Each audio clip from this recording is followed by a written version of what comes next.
Hi, Joy Gina here.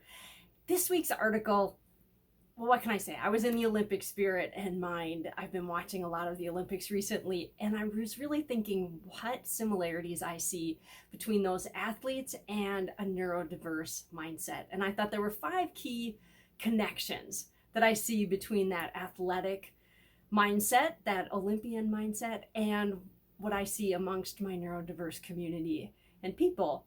And so that's what I talk about in this article. I talk about how I got interested in the Olympics. It happened to be somebody that I knew growing up, actually, a neighbor business person who was an Olympian.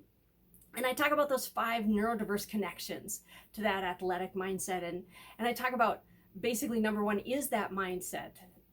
It does take, I believe, a different thinker to become an elite athlete. That is a different mindset. It doesn't fall under neurodiverse every time, but I would definitely say it's not your average person's mindset that becomes an athlete. Two was about focus. To become an exceptional elite athlete, you do become very, very focused on your sport, on the competition, on what you're doing. So it can look very similar actually to neurodiversity when it comes to a person with ADHD being very focused on something. Number three was persistence. And you see that for an athlete to be at that level, they must persist. And I would tell you for most adults that have neurodiversity, they also have had to persist in multiple areas. Number four is resilience. That ability to learn, grow, and get yourself right back up when you fall down. So learning to be resilient. And for athletes, I see that being extra important in the fact that when they are done being athletes, when their body says it's time to retire and move on, they're going to need to find a new focus and channel that energy in a different way that they may never have done in their life. And that's going to require more resilience than they've ever had to have.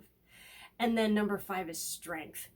I think when I'm looking at those athletes, I'm like, how amazing that they found their strength.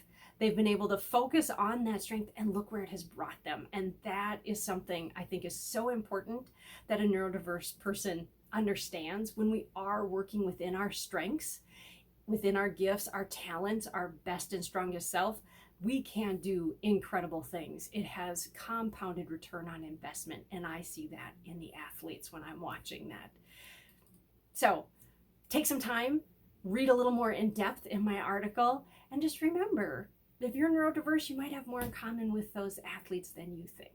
I'm Joy Gina. Thanks for tuning in. Talk to you another time.